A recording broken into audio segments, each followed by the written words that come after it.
much, so I came home one day with my family from church, and basically what happened was my uncle and aunt were there, and they were just pretty much, they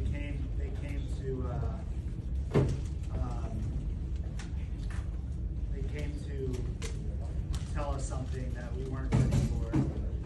They came in and had us sit down and basically told us my 24-year-old cousin had died of an accidental overdose.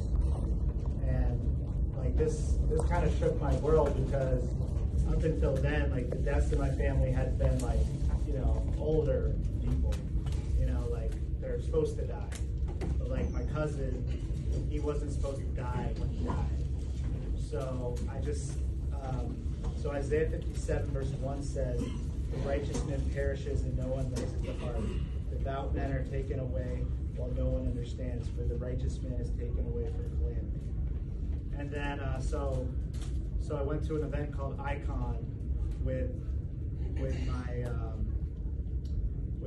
my old church, Calvary Chapel, Fort Lauderdale, and pretty much met Pastor Bob Coy, and he basically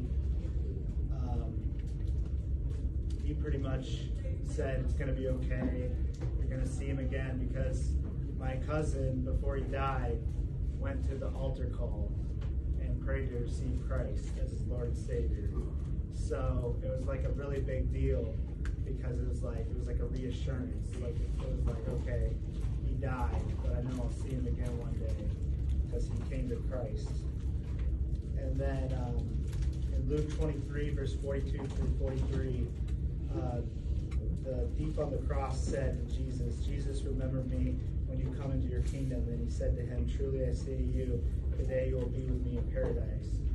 And he was on the cross, and he was immediately taken to heaven.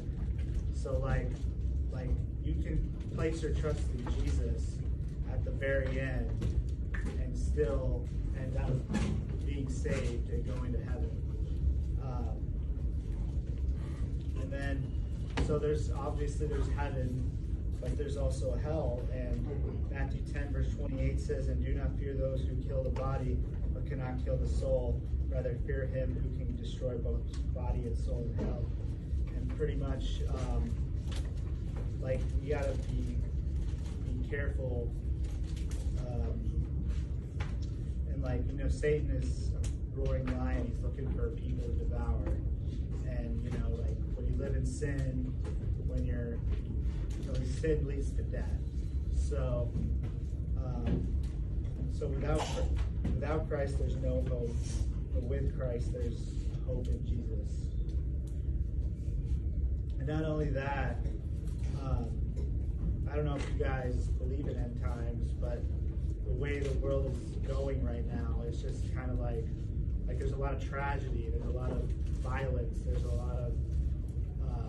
just a lot of different things going on in the world. That's like, you don't know when your last breath is going to be. You don't know when that's going to happen. Yeah, Zach, do you want to share with them what happened over at Terravella just last week?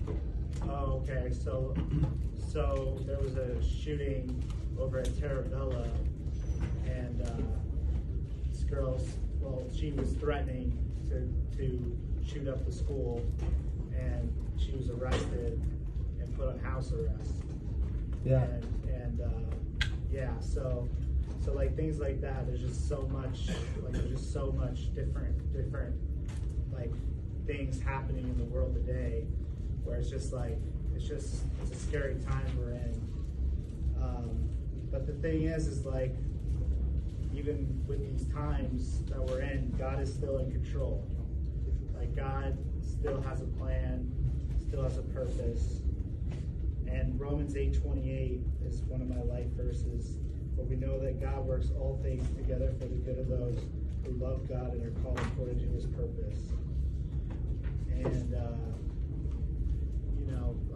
And even if things don't go right, like God takes those things that might not go right in life, and makes them good.